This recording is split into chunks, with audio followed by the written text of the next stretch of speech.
Hi there, welcome to the More Sibyl podcast.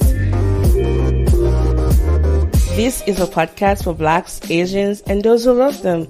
I am Mo, and I am your host, ready to spark your curiosity as I take you on this adventurous ride of exploring cultures through the stories of my guests from all over the world. On this show, we get really personal, discussing salient issues that are relevant to our contemporary age and also building community around them. As our guests exercise courage and vulnerability in sharing their life's experiences, we hope that in turn you are inspired by them and that you get the courage needed to set your own stories free. Enjoy the ride, and thank you so much for listening.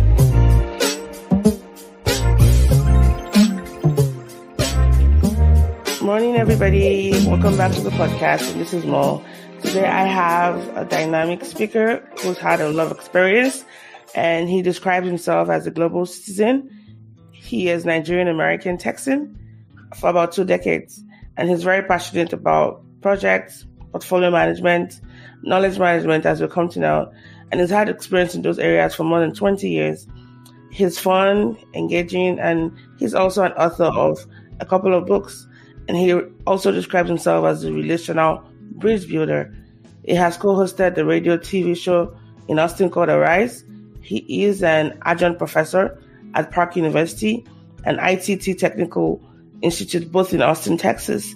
And he serves in several national and global boards, committees, and project panels.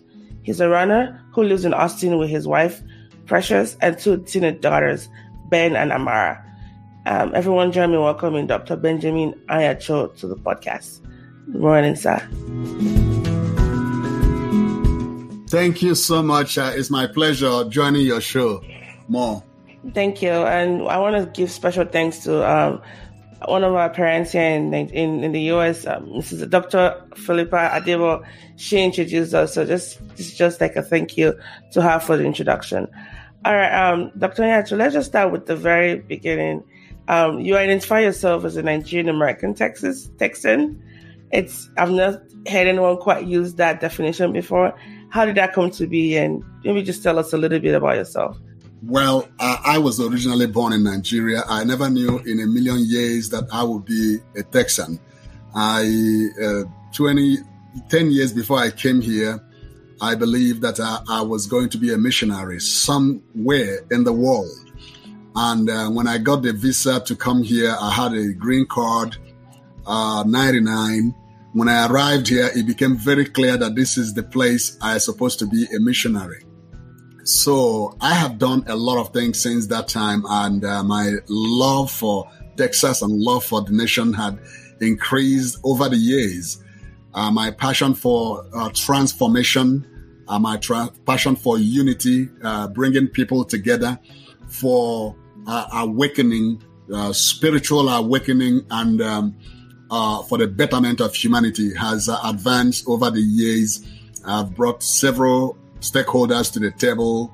In Austin here, I was able to bring elected officials, faith community leaders, compassion leaders, and the leaders of industry together to build synergy, work together for several years. A lot of partnership and great organizations and projects were birthed through that. So that has been my passion. I love Texas, and I'm a Nigerian too. So I proudly call myself, I wasn't born here, but I came here as quickly as I could. Yes, that's a Texan logo. Yeah, I love Texas. As you might know, I lived there for 5 to 6 years, and I sorely miss that place. There's no place quite like it. And I like how you differentiate your Americanness with a Texan. That's the way to be. Because Texas is like a whole different country. All right. Well, very, very honored to have you on the show. You just authored a book called The Knowledge Café. Can you tell us a little bit more about it? Especially what piqued your interest in the world of knowledge sharing? What exactly is the Knowledge Café? Thank you so much. In fact, the first question was what piqued my interest. My father, Isaiah Anyacho, was a carpenter and a very spiritual man with strong leadership skills. My mother still tells me about his shrewd knowledge and wisdom around 50 years after his passing. He passed when I was a baby. In fact, his carpentry was not the most sophisticated, but all his work have a remarkable, unique signature, witnessed in every door or chair crafted by his capable hands. And his piece stirred my imagination and curiosity for knowledge transfer. One of my greatest regrets was not having the opportunity to cross-fertilize ideas, learn, share knowledge, exchange knowledge with my father, because I was a baby when he passed. And like everyone on earth, my father did not have control over his death, but definitely he had control over his knowledge. So grasping this awareness inspired me to make knowledge exchange and transfer one of the ethos of my career, driving force. And I have been working on air since I came to this realization. So I have set my face like a flint to share all knowledge I have. And I believe knowledge is useless if it is not shared or exchanged. That was what drove me to knowledge management. Back now to knowledge management, I'm into Knowledge Café. Yes. Knowledge Café, look at the name. The name is Knowledge and Cafe, just as simple as it is. In fact, when I ask people, I speak around the country, I ask people, why do people go to the cafe? They say to learn, for coffee. Somebody said to pay for an overpriced coffee, to get caffeinated, okay? To get information, share knowledge, catch up on your emails, walk away from boredom of home or office, to connect with people, a free space. Some people say free internet, and so on and so forth. So Knowledge Cafe, bringing knowledge into cafe, is an exchange attitude for learning where reflective and generative dialogue and discourse are covenanted. Debates and diatribe are intentionally outside the ground rule. In fact, in Knowledge Cafe, people who have similar ideas, friends, even enemies, can exchange knowledge. You can see how toxic our culture is today, where everybody's talking at each other. The concept of Knowledge Cafe is bring everyone at the cafe. You can go to a restaurant, you can't sit on the floor, but you can go to the cafe and sit on the floor. It's okay. So it gives people that flexibility to unleash their intellectual power. All of us, I've met many people who told me, Ben, I don't have anything to share. It's not true. If you have ever done something, you have something to share. But it's a travesty for us to go to our grave without sharing knowledge. Even the greatest innovation will never happen in a cubicle or in an office. It happens at the intersection of connected mind. So within the work framework, workforce or workspace or family space or board space, the Knowledge Cafe is that space where we exchange knowledge, rejuvenate, where we bring our crazy ideas for other caffeinated individuals to test them out. Oh, okay. I mean, I do understand that concept, because I know that in the actual sense, the actual spaces, like locations where people gather together to exchange ideas, build communities, connect with people, gain better understanding of complex issues. Now, how do you distill all of that, given that these are events that take place in actual locations? How does that translate into a book? Okay, thank you very much. Yeah, how it translates into a book is, I work in a state agency, and one of the biggest state agencies in Texas. I'm a project manager. I call myself a quintessential project manager. I manage complexities, and in managing project, it means interfacing with different stakeholders and resources, coordinating, integrating processes and resources to achieve the desired objective of the project.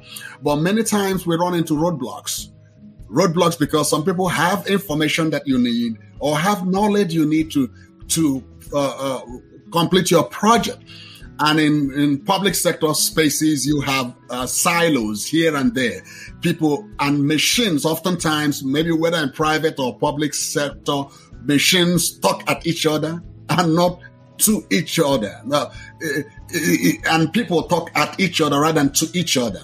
It means there is a missing link. There needs to be a fluidity. There needs to be, people need to talk to each other. You need to, One of the surveys by Gartner said that you and I, in our work, we get 50 to 75% of knowledge, information we need to do our work from somebody else. Imagine when there are silos here and there. So you need to get that information from people to do your job. So when the knowledge velocity is slowed down, it hampers the efficiency in an organization and it costs billions of dollars. I can talk on this subject forever. Why it is in the book. Knowledge Café is a technique for managing this knowledge. By 2029 or 2030, 76 million baby boomers will walk out of our workplaces. And the millennials, according to National Education Board, it says that we job hop 20 times throughout their careers. What that means is that knowledge, you train somebody as a project manager. I lead teams. I train them today. And for the first time in my lifetime, 5 generations are in the same workplace. 5 generations. And they learn differently. In my book, you see my daughter, she's 14 years old. She shared how her generation exchanged knowledge, different from the way baby boomers and my generation share and exchange knowledge. So, the Knowledge Café brings simplicity in exchange of knowledge, because there are so many ways you can exchange knowledge through training and development, succession planning, job aids, information management is also a way to share knowledge. Things like communities of practice, lessons learned. There are so many ways. So Knowledge Café comes in between to make it simple for people to an inroad into knowledge management, because just like you manage project, you manage knowledge. Because if you don't manage knowledge, it doesn't thrive until it is managed. So this is a technique. It is a formal technique. I did not create Knowledge Café. What I did was to advance it and bring it into prominence. David Gauthier in the United Kingdom was the person that coined the word Knowledge Café about 2004. But throughout my life as a deal broker, as a consensus builder, as a bridge builder, relational builder, I see Knowledge Café as a tool to engage diverse people to think critically on any subject and provide solution in the process so that process is improved.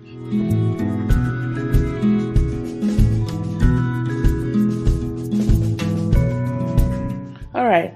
Thank you, sir. That was very, very rich. And I just to recap what you said, I definitely agree with you that knowledge is useless until you share it. And you can learn from anybody, even those you don't agree with. And I think that given the world we're living in where everyone is, well, not everyone, but there's this sentiment of, people don't want to talk because they don't want to get cancelled or they don't want to, risk offending somebody. We need to bring back the good old days of just having like conversations, even around very, tough topics. So I do definitely relate with that. And I also love to acquire knowledge. I love sharing information. I like sharing resources. So my next question would be this. We've had, a change in our life, everyone, when COVID hit us last year. And so a lot of in-person gatherings had to be, pushed aside in the meantime. But let's just assume for the sake of, for this talk, like, how would you say, what makes Knowledge Café different from other forms of meetings, like brainstorming sessions and conferences? And would you say these forms of meetings are still necessary? Of course, definitely they are necessary. What this does is to pick something that is fragmented, put a structure around it. In a Knowledge Café, there is a ground rule. And you may ask, why ground rule? Because if you don't have a ground rule, people will make the rule as they go. So in some meetings, you also have ground rules.